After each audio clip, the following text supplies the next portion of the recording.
Hey, what's going on, guys? It's Eric. Welcome to the video. I just wanted to do a hopefully quick video here. It's been a while since I've been on, so I just wanted to basically do a video for selfishly. Again, always is for myself and my family, and you guys can take it or leave it if you want, but it's also for you guys too. But so I'm actually out here on location. Callie and me, I think right as COVID was starting, bought a piece of commercial land, and we have had a lot of issues and challenges with basically the plan was to buy the land, develop the land, and then build a shop and have some mixed commercial space along with the shop to help offset the rent of our shop that we're building for ourselves, and then kind of as a retirement plan. And I don't know, it's just something that we want to do. It's been extremely challenging to find places to park trucks in the Twin Cities areas where we're in the metro, and it's always kind of like one of those things where it's just, I've been looking for years for something, like, I don't know how long. It's always been a challenge because I didn't start out having like being able to park at like a farm or something like that. It's just gotten harder and harder. So that's something that as a company, and being responsible to the people that depend on us and through work, whether that's our employees or our contractors that work for us, or even our clients for that matter, just to be what would the word be? Trying to like stable, but I'm trying to think of it another way. But anyways, a reliable, stable company. It's just something that we've been trying to do and work towards for a long time.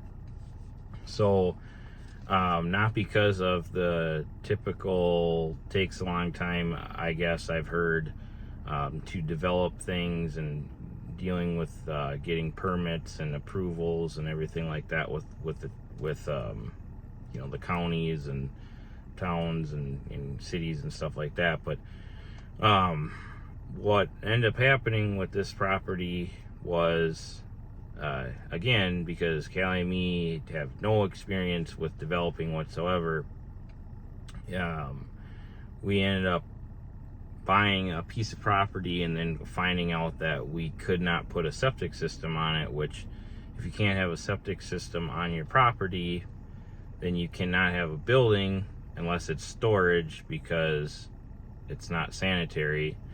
So we've gotten we've had, like I said, just under 2 years of exploring every option, meeting contractors, meeting with different septic companies, meeting with our neighbors, seeing if we could put a septic system on their property, getting political, meeting with our state representatives, local town, boards and stuff like that. Which, the reason I'm saying this is because all this stuff now makes us stronger as a company and as individuals, and as long as it doesn't break you up as a couple. So and a lot of the video today is going to be on challenges, and not like you want to run towards challenges, but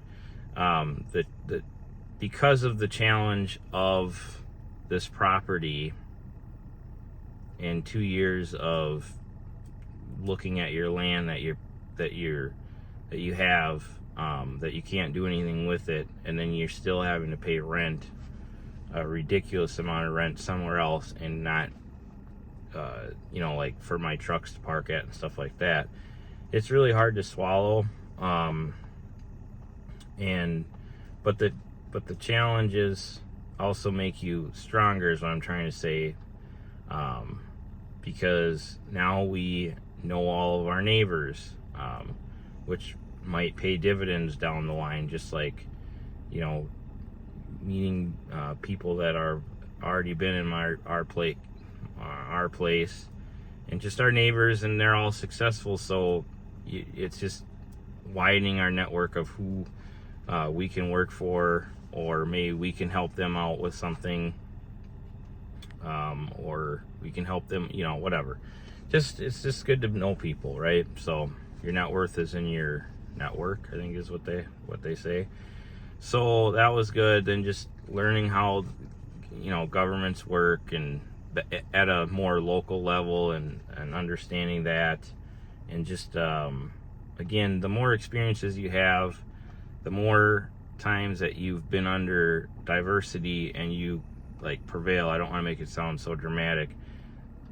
I feel like that's a good thing. Like if I was telling my kids, like, you know, adversity, coming from adversity and doing something, it makes you feel better about yourself and gives you confidence. So my wife and me, I feel like, although we probably would rather have not had to go through the last 2 years that we've gone through, I feel like going through it feels good that we are kind of prevailing, you know. So put it that way. So at the end of this video, I'll walk around and show you the land. We just broke ground a couple days before 2023. It's I think it's the 2nd of January in 2023 here, and the building's supposed to be completed midsummer. So looking forward to that. And so yeah, anyways, so I'll walk around and show you that here in a few minutes. But I just want to go through some of the I guess the pros, the positives, and the negatives of the year here. So Callie and me, in my opinion, we've gone through our hardest year to date. Not from a standpoint of like, oh, you know, like it's hard and we're gonna quit, or it's not worth it, or there's been other things that have been extremely challenging as well, but I think it's just the way that it happened. I'll just tell you I'll just kind of go through some of the bullet points that I have on here. So I like to learn from my mistakes and then try not to repeat them. And I also like to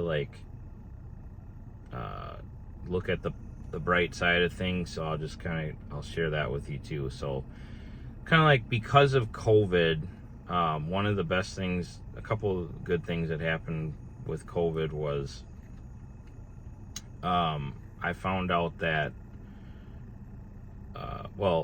I took the time to get in a small group. So this was like basically 2 years ago. I've always wanted to do that, like as a Christian, to be in a fellowship with other men that, you know, believe in Jesus, right? So I did that 2 years ago, well, right at the beginning of COVID, and continue to do that to this day. We meet once a week, and the reason I'm bringing it up is because I always try to find the positives in a bad thing. So another thing that COVID had taught me was that I always knew that your health was important, but just the importance of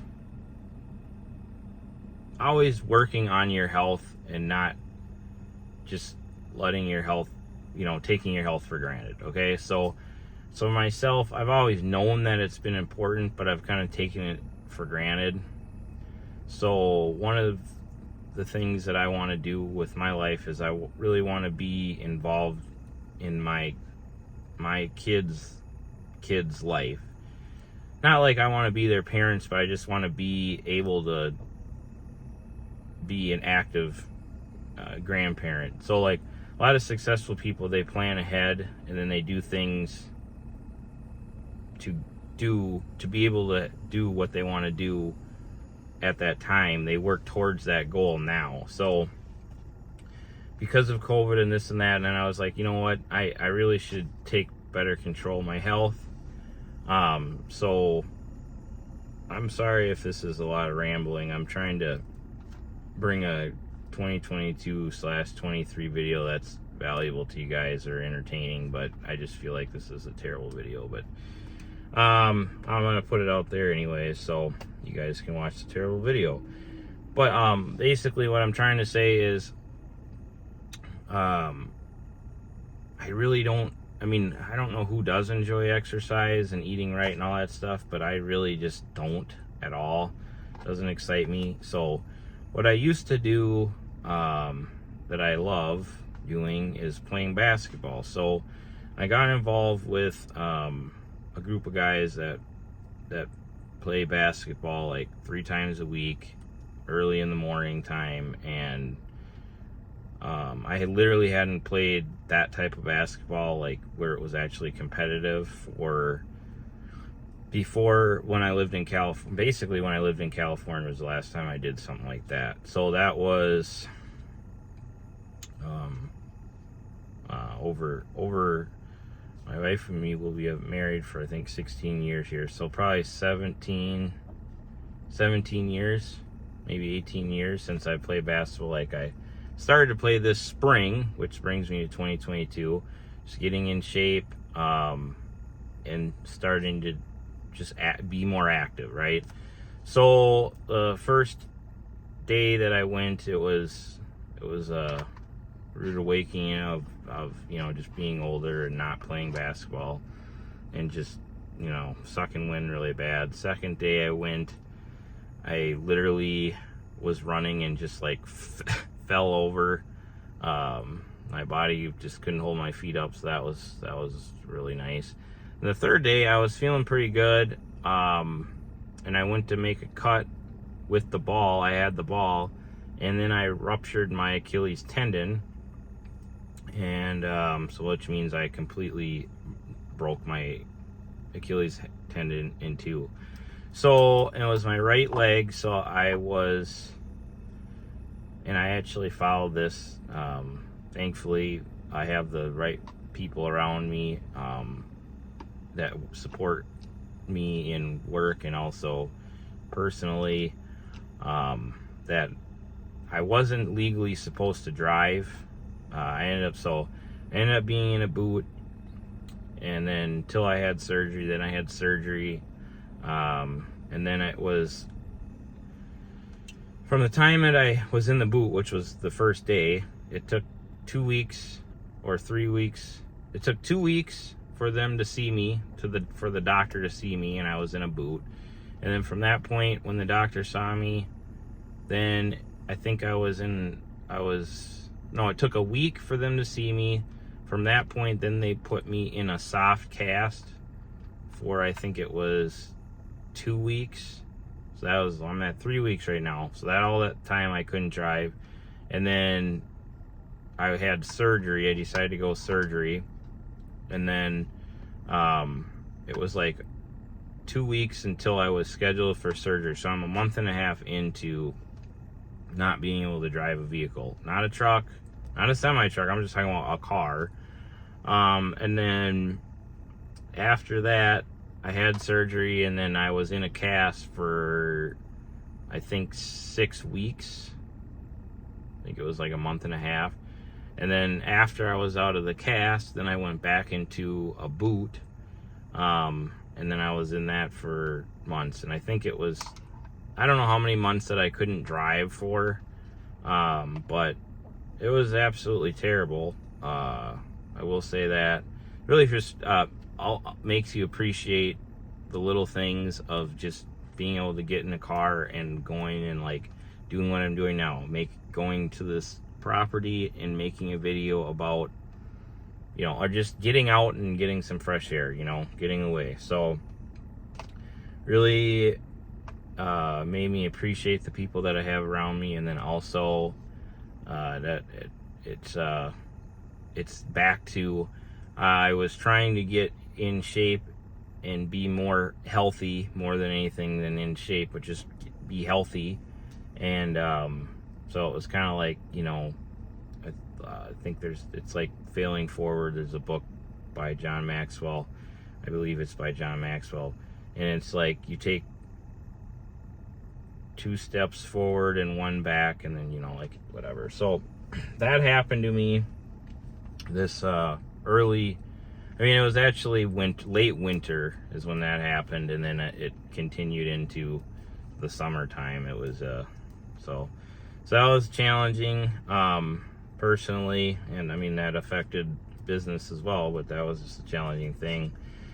And then I'm going to talk to you guys about the week from hell, I guess, and it was almost just the day from hell. But so one day this summer, I don't enjoy this part of my job, but it's something that for now it's something that it's a part of the job. I have to be available whenever there's trucks on the road. I have to be available. And for those of you that don't know what that's like, it's very exhausting. And sometimes, depending on how your attitude is, you know, you get anxiety when the phone rings because you always are expecting it to be something bad. So it's like, you know, maybe a driver just wants to call and chat, but you're like thinking, oh my gosh, worst case scenario. Like, not all the time, but that's just something that can happen comes with the territory of the position of the job, right? Well, anyways, I was away from my phone for all of a half an hour, and it was just funny because I remember I had a guy that works for me. He works in the shop, and he's like, yeah, a driver's trying to get in touch with you, and he's wondering what the heck, why you wouldn't answer your phone. And I'm like, he was annoyed that I didn't answer the phone, and I was like, well, I saw that he called, actually, to be quite frank, but I was dealing with other stuff, and I just didn't have a chance to call him back yet. But not to justify it, but anyway, so what ended up happening was my phone started ringing off the hook. I see all these missed calls, so then I start calling people back. So I've got what happened? So one driver got an overweight ticket, which is like not a that's the least of my problems. But that happened within like this 30-minute time frame. It was like, you know, so got a call. Hey, I got an overweight ticket. Okay, whatever. Then I got another call within this time. It was actually 2 calls within that time that were the overweight ticket. And then one of my other drivers got in. Well, he got a ticket for running a light and then getting in a car accident while running a light. The car that hit us, but it was our fault because we ran the light, they had injuries, and it was you know, like not a comforting moment in time, right? So it was really bad. And then what ended up happening with that was, you know, you getting letters in the mail, basically letting you know that you're getting sued. Not the greatest of, just not a great experience, right? So that was the first opportunity we've had that happen to us.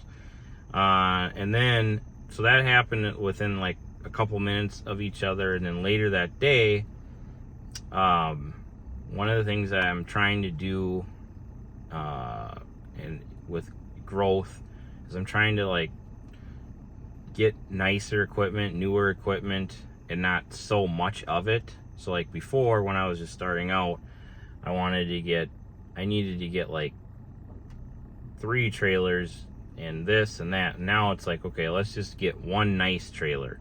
So I've only bought brand new trailers twice, I believe, in my life, and this was the second trailer. So I bought a brand new trailer. The high side, I have a little short on it, and spec'd it out. Really, I mean, just a great, perfect trailer for what we need, this and that. And then a driver that's been with me for a very long time. He's a very good driver. You know, I would say went around a corner too quick, like a clover leaf, and tipped the trailer over. And basically, so that all happened in one day.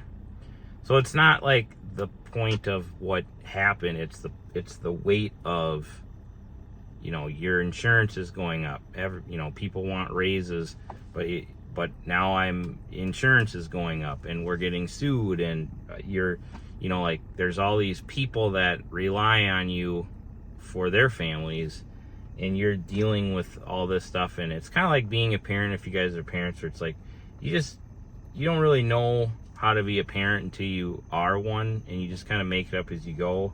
And then, like, when I was a kid,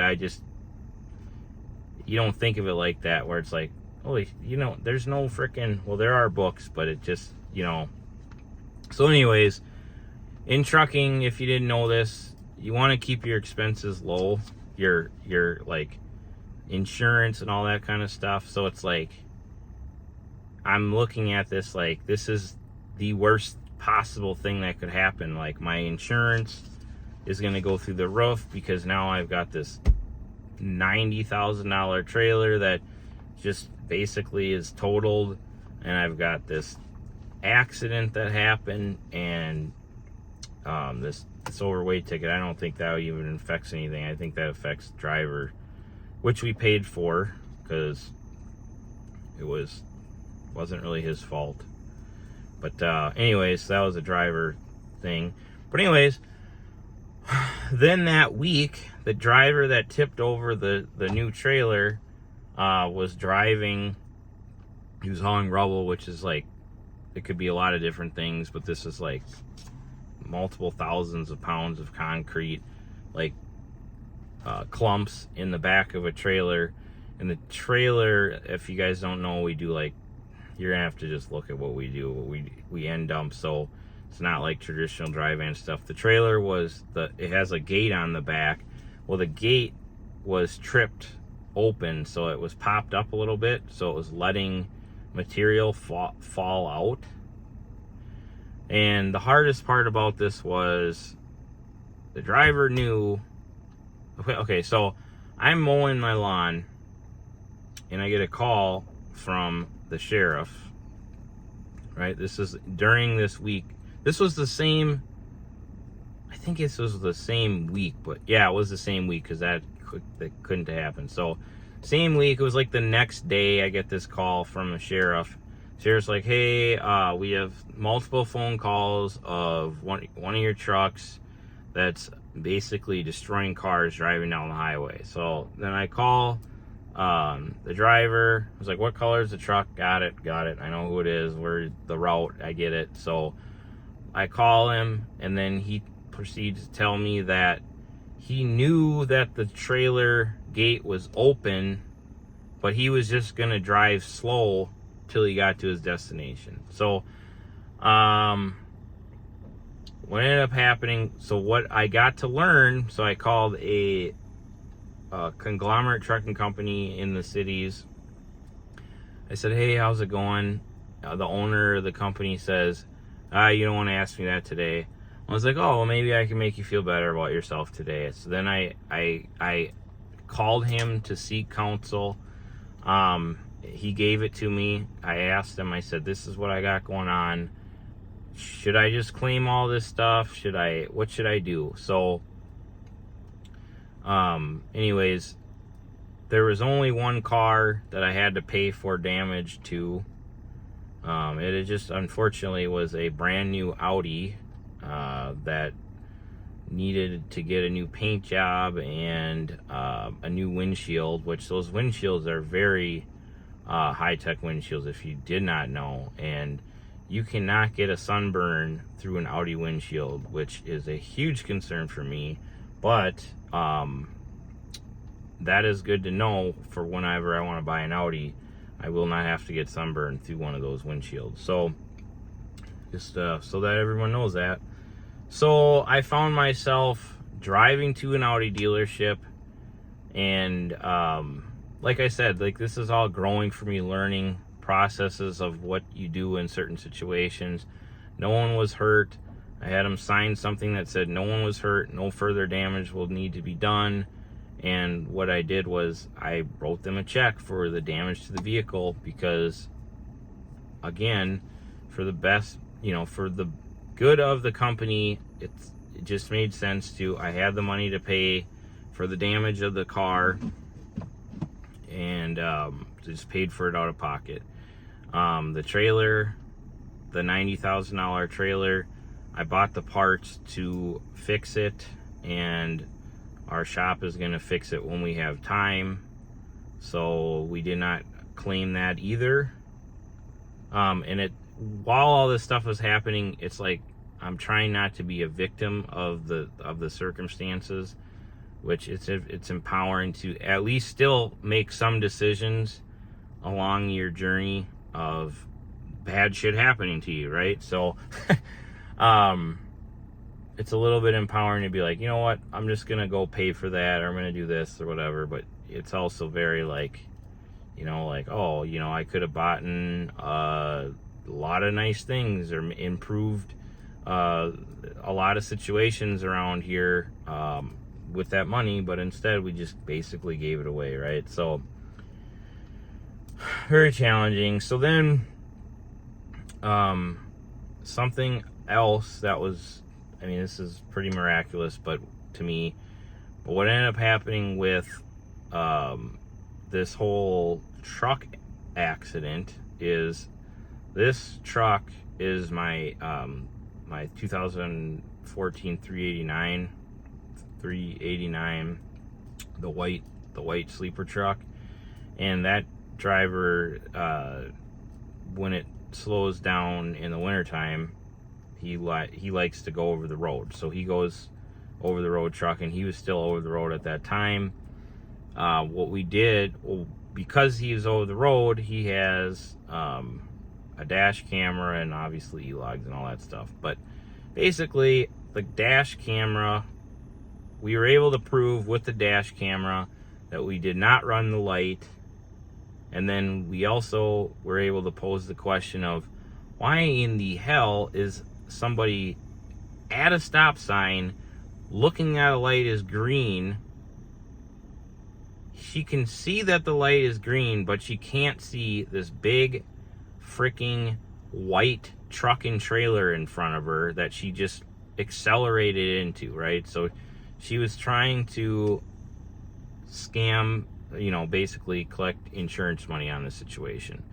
So after all that we went through there, everything got dropped, and we paid for, the truck didn't have much damage. It was a couple $1,000s worth of damage. We didn't have to claim that, and we did, I would say, what the responsible thing would be, and we paid for that out of pocket as well. So a lot of money just being thrown around at things that shouldn't really need, we shouldn't be paying for. But so then, because that happened, what we ultimately learned from that lesson is, hey, it's probably a good idea to have cameras in all of our trucks. So this was 2022 was the year that we put front-facing cameras in all of our trucks, and all of our drivers are now on like an e-log type system, even though we're e-log exempt. But we still go from state to state. So it just has made all of our office work way easier, which for me, as someone that's not in the office ever, but it's helped with the office ladies. I really appreciate that. And from a business standpoint, it's made us more efficient. The cost of the units from a liability standpoint, it's no brainer, but just from a practical standpoint of not having to rely on humans who make errors to enter critical data into their sheets and stuff like that while they're trucking and driving down the road. It's just it's been a game changer for us. So that's something that we did this year. So I'm trying to say is like negative things, turning a negative into a positive is like a lot of that this year, like a lot of negatives into positives. And then I guess one of later on, another shitty thing that happened was this is the first year that we've ever had lost a trailer due to a tip over, like dumping it. So I've had multiple tip over in a year, but usually it's never been one of my drivers. So then I had a driver while I was on vacation tip one over this summer as well, and that was unfortunately a total loss. So that one I did claim on the insurance, but from where I started out till just having the one claim, that was pretty good. If any of you guys have any tips for me on insurance, that would be wonderful to know too. I just feel like it's a joke because I never claim anything, and then my insurance is well above 6 figures a year. So, but anyways, and then I guess I'll just, I'm always trying to be a better person and learn. I feel like the more you learn about yourself and your family and where you came from, the better off you will be to understand why it is I keep on making the choices that I make or the mistakes that I make, and how to combat that.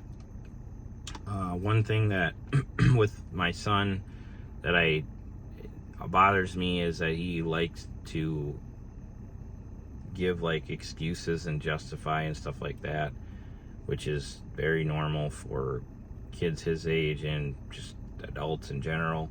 But I was just thinking about one of the strengths that I feel that I have, and that is, well, two. One is I'm very, like I have the ability to see things from different point of views, very objectivity. I don't know whatever the word is, but see things from different people's standpoints and stuff and understanding. But the other is subconsciously I can understand when I've made a mistake, and then acknowledge that I've made a mistake, and then decide that I don't want to do that again.